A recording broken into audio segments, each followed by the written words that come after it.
Assalamualaikum warahmatullahi wabarakatuh. Halo semuanya, izin perkenalkan diri ya. Kami dari kelas YC, program studi pendidikan ekonomi dari kelompok 4 dengan anggota sebagai berikut.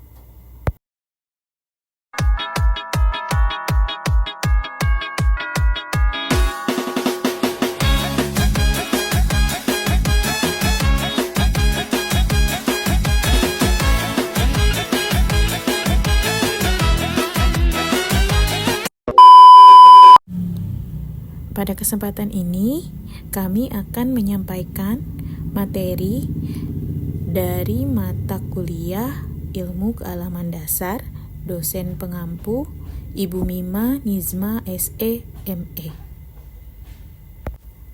Dan beberapa materi yang akan kami sampaikan. Yang pertama, mengkaji perkembangan ilmu pengetahuan alam. Yang kedua, memahami ruang lingkup IPA dan dapat mengembangkannya untuk tujuan pembangunan. Yang ketiga, memahami peranan metode ilmiah dalam bentuk sikap ilmiah. Menurut kalian, ilmu pengetahuan itu ditemukan atau diciptakan? Jawabannya bukan diciptakan, tapi ilmu pengetahuan itu sebenarnya ditemukan. Pengkajian perkembangan ilmu pengetahuan alam. Ilmu pengetahuan alam atau IPA merupakan kumpulan pengetahuan yang tersusun secara sistematis yang didasarkan pada penyelidikan dan interpretasi terhadap peristiwa-peristiwa atau gejala alam melalui metode dan sikap ilmiah. Ilmu ini terus berkembang, bertambah luas, dan mendalam sesuai dengan hasil-hasil penemuan penyelidikan baru, menyebabkan timbulnya cabang-cabang ilmu yang dikenal sebagai fisika, kimia, biologi, dan ilmu pengetahuan bumi dan antariksa atau IPBA. Dalam perkembangannya, ternyata banyak proses yang penjelasannya memerlukan bantuan dari 2 atau lebih cabang ilmu yang merupakan kombinasi dari cabang-cabang yang telah ada, seperti kimia fisika, biokimia, biofisika, dan geofisika. Pembagian IPA dalam berbagai cabang tersebut sebenarnya untuk lebih mempermudah mempelajari alam seisinya dari sudut pandang tertentu. Perkembangan ilmu pengetahuan alam. Perkembangan ilmu pengetahuan alam atau IPA mengacu pada kemajuan bertahap dan peningkatan pemahaman manusia tentang dunia alam melalui observasi, eksperimen, dan analisis sistematis. Ini mencakup pengumpulan pengetahuan yang semakin kompleks dan terperinci tentang berbagai fenomena alam, serta inovasi teknologi yang memungkinkan eksplorasi lebih lanjut dan penerapan praktis dari pengetahuan tersebut. Komponen utama yang menggambarkan perkembangan IPA. 1. Proses bertahap. Perkembangan IPA terjadi melalui proses bertahap yang melibatkan pengamatan, pengumpulan data, pengujian hipotesis, dan penyempurnaan teori berdasarkan bukti empiris. Ini mencakup observasi, yaitu mengamati fenomena alam secara sistematis, eksperimen, yaitu melakukan percobaan untuk menguji hipotesis, analisis, yaitu menganalisis data dan menarik kesimpulan, teori, yaitu mengembangkan teori yang menjelaskan fenomena alam. 2. Penemuan dan inovasi. Seiring waktu, penemuan baru dan inovasi teknologi telah memperluas cakupan pengetahuan IPA, mencakup penemuan fundamental yaitu seperti hukum gravitasi oleh Newton, struktur DNA oleh Watson dan Crick. Inovasi teknologi seperti teleskop, mikroskop, dan akselerator partikel. Yang ketiga, multidisiplin. Perkembangan IPA melibatkan berbagai disiplin ilmu yang saling terkait dan saling melengkapi, seperti fisika, yaitu studi tentang materi dan energi, kimia, yaitu studi tentang komposisi dan sifat materi, biologi, yaitu studi tentang kehidupan dan organisme, geologi, yaitu studi tentang bumi dan proses geologis, astronomi, yaitu studi tentang benda-benda langit dan alam semesta. 4. Metode ilmiah. Perkembangan IPA didasarkan pada metode ilmiah yang melibatkan langkah-langkah berikut. 1. Pertanyaan. Mengidentifikasi pertanyaan penelitian berdasarkan observasi. 2. Hipotesis. Membuat dugaan awal yang dapat diuji. 3. Eksperimen. Melakukan percobaan untuk menguji hipotesis. 4. Data. Mengumpulkan dan menganalisis data. 5. Kesimpulan. Menarik kesimpulan berdasarkan data yang diperoleh. 6. Replikasi. Mengulang eksperimen untuk memastikan konsistensi hasil. 5. Dampak sosial dan teknologi. Perkembangan IPA memiliki dampak signifikan terhadap teknologi dan masyarakat, termasuk kesehatan, penemuan obat-obatan dan teknologi medis, komunikasi, inovasi dalam teknologi informasi dan komunikasi, energi, pengembangan sumber energi baru dan berkelanjutan, lingkungan, pemahaman dan mitigasi perubahan iklim serta pelestarian lingkungan. Peran ilmu pengetahuan alam di masa depan. 1. Pemanasan global dan perubahan iklim. IPA dapat menghasilkan studi dan mitigasi dampak lingkungan. 2. Inovasi teknologi. IPA dapat melakukan pengembangan teknologi baru untuk meningkatkan kualitas hidup. 3. Kesehatan global. IPA dapat melakukan penelitian penyakit dan kesehatan masyarakat. 4. Keberlanjutan. IPA dapat melakukan pengelolaan sumber daya alam untuk masa depan. Berikut kami sajikan video pembelajaran tentang ilmu pengetahuan alam. Objek pengetahuan alam dan pengamatan. Coba perhatikan segala benda yang ada di rumahmu. Ada kasur, bantal, meja, dan lemari. Ada juga benda yang tidak bisa terlihat seperti udara dan bakteri. Selain itu, di dalam rumah juga ada ayah, ibu, semut, cecak, atau mungkin tikus. Segala sesuatu yang ada di sekitar kita, baik makhluk hidup ataupun benda mati, dipelajari dalam ilmu pengetahuan alam atau IPA. IPA juga mempelajari sesuatu yang sangat kecil seperti bakteri sampai sesuatu yang sangat besar yaitu alam semesta. IPA terus berkembang karena para ahli selalu melakukan penyelidikan. Proses yang harus dikuasai adalah pengamatan, membuat inferensi, dan mengomunikasikan hasil penelitian. Kamu juga bisa belajar melakukan penyelidikan sederhana di rumah loh. Contohnya, kamu menyelidiki tentang biji kacang hijau yang ditanam di atas kapas basah.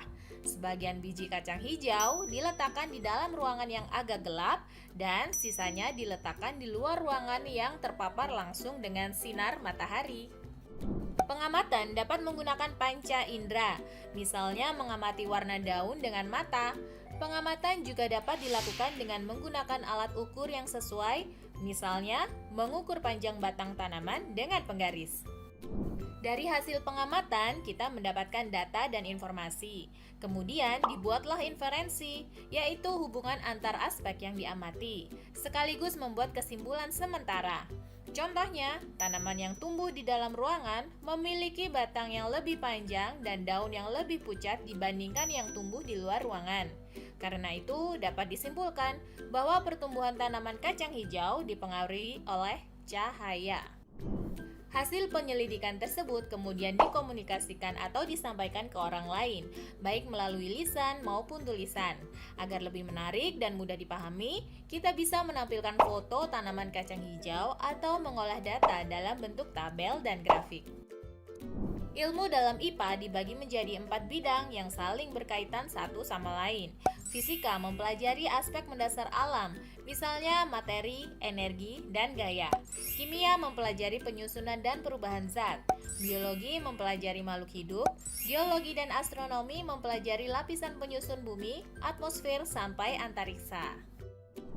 Salah satu hal yang penting dalam mempelajari IPA adalah pengukuran. Pengukuran adalah kegiatan membandingkan suatu besaran dengan besaran sejenis yang dipakai sebagai satuan. Lalu, apa itu besaran? Besaran adalah segala sesuatu yang dapat diukur. Besaran yang telah ditetapkan disebut dengan besaran pokok. Besaran pokok ada 7, yaitu panjang, massa, waktu, suhu, kuat arus, intensitas cahaya, dan jumlah zat. Ada juga besaran yang diturunkan dari besaran pokok, yang disebut dengan besaran turunan. Besaran turunan ada banyak macamnya. Salah satunya adalah kecepatan. Rumus kecepatan sama dengan jarak tempuh dibagi waktu. Artinya, besaran kecepatan diturunkan dari besaran pokok, panjang, dan waktu. Satuan adalah sesuatu yang digunakan sebagai pembanding dalam pengukuran.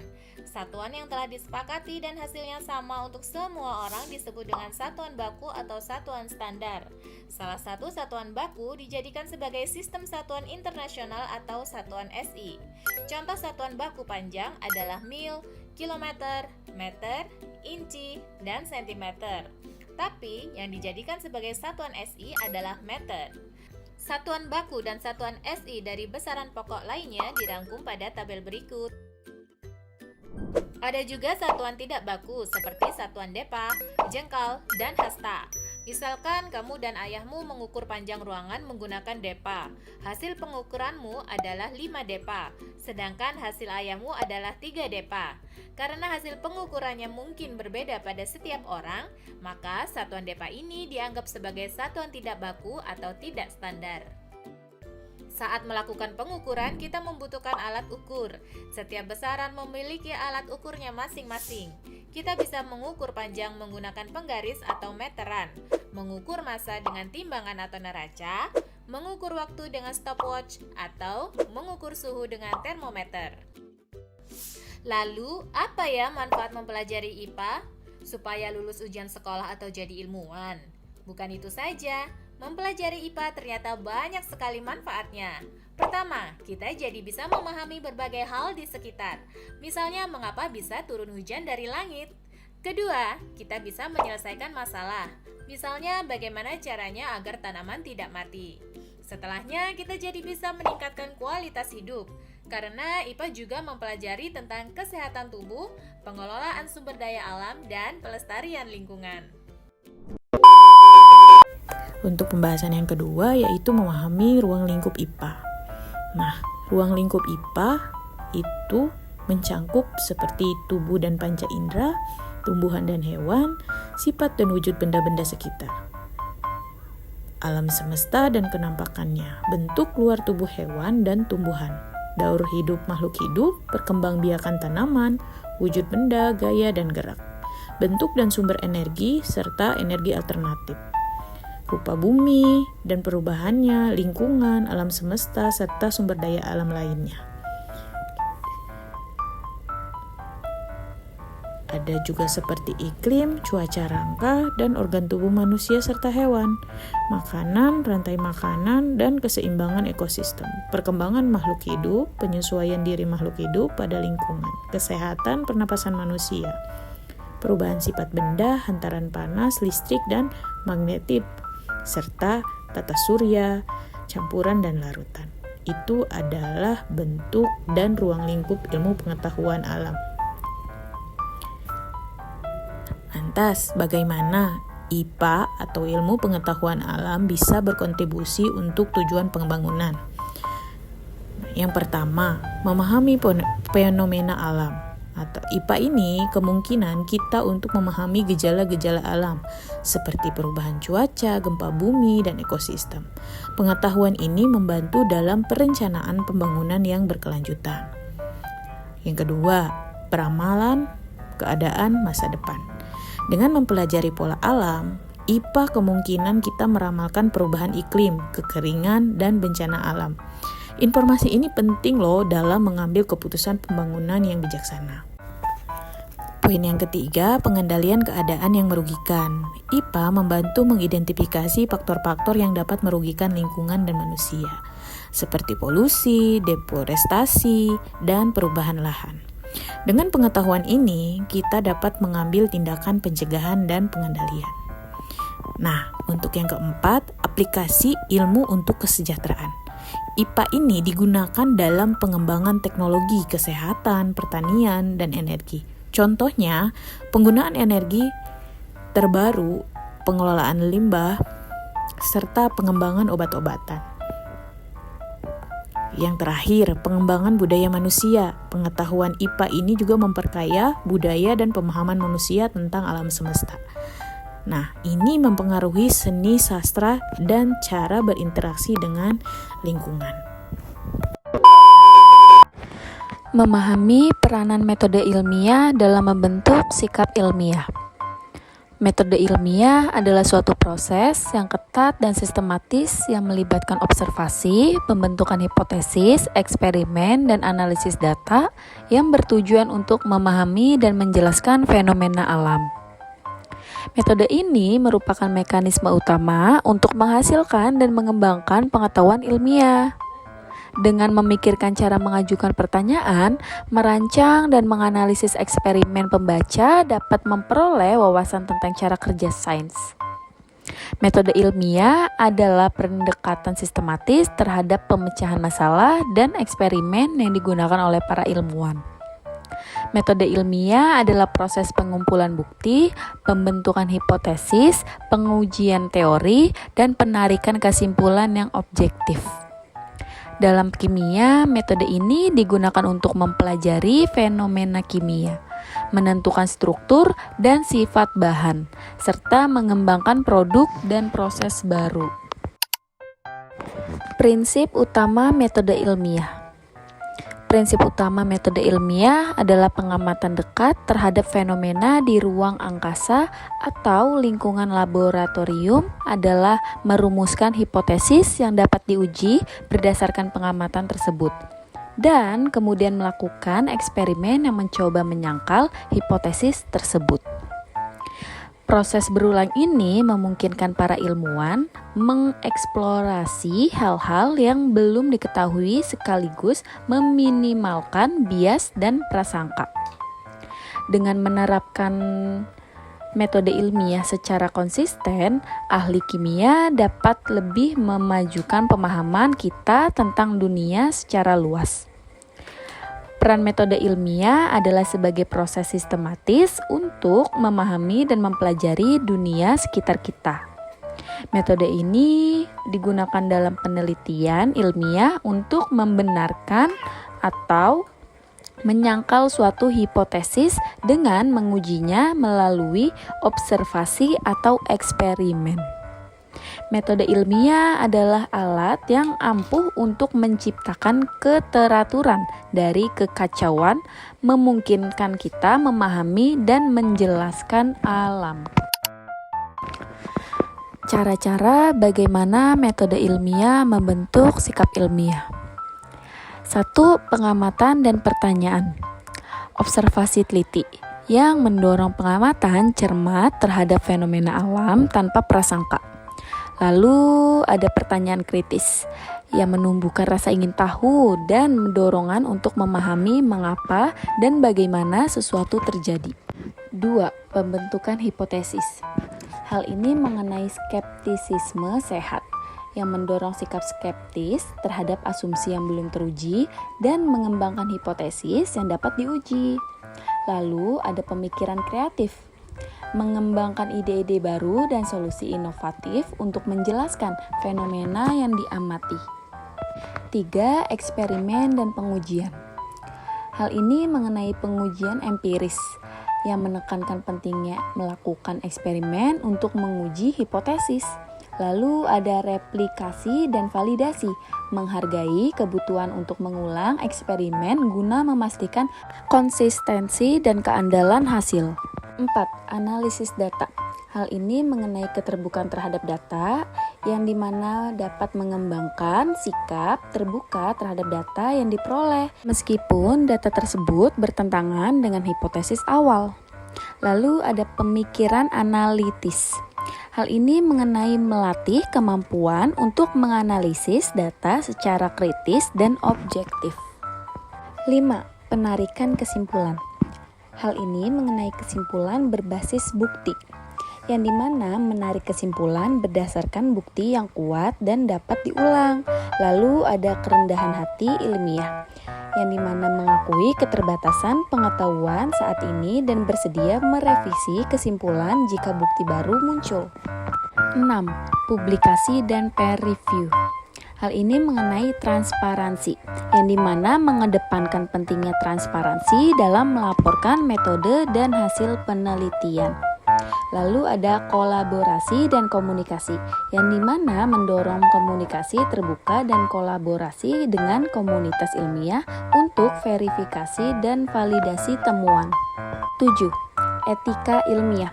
Hal ini mengenai integritas, yang dimana memegang teguh prinsip integritas dalam melakukan dan melaporkan penelitian.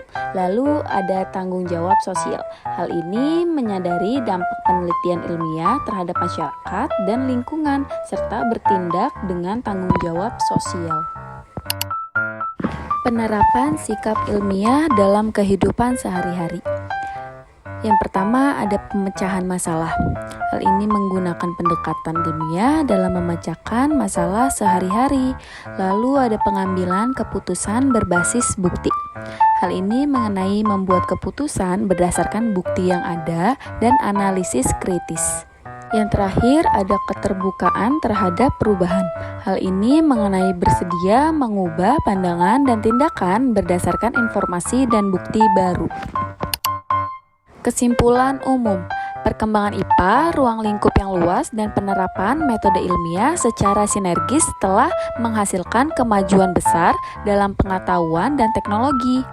Sikap ilmiah yang terbentuk melalui metode ilmiah mendorong inovasi, pemecahan masalah, dan pengambilan keputusan yang lebih baik dalam konteks ilmiah maupun kehidupan sehari-hari, serta memahami dan mengaplikasikan prinsip-prinsip IPA dan metode ilmiah adalah kunci untuk terus menghadapi tantangan global seperti perubahan iklim, kesehatan, dan keberlanjutan, serta untuk memajukan pengetahuan manusia.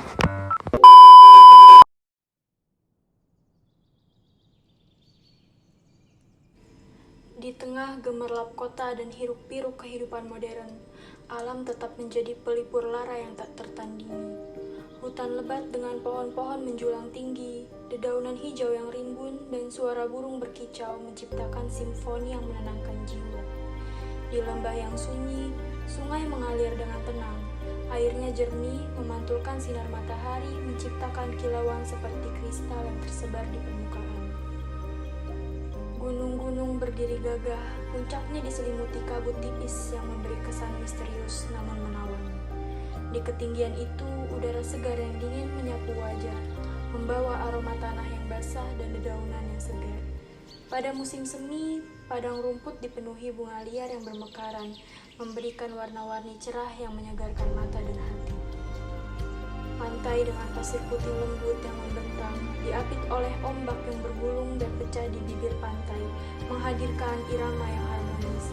Matahari terbenam di ufuk barat, mewarnai langit dengan gradasi orange dan merah muda, menciptakan pemandangan yang memukau dan penuh kedamaian. Di bawah laut, terumbu karang menjadi rumah bagi berbagai spesies ikan dengan warna-warna yang mencolok, menari di antara anemon dan alga. Kehidupan laut yang beraneka ragam ini memperlihatkan keindahan dan keajaiban alam yang tak terindah. Alam adalah sumber kehidupan dan inspirasi. Ia mengajarkan kita tentang kerendahan hati, keseimbangan, dan keajaiban. Dalam setiap daun yang berguguran, dalam setiap tetes hujan yang jatuh, dalam setiap hembusan angin, alam terus berbicara kepada kita, mengingatkan akan keindahan, sederhana, dan kekuatan yang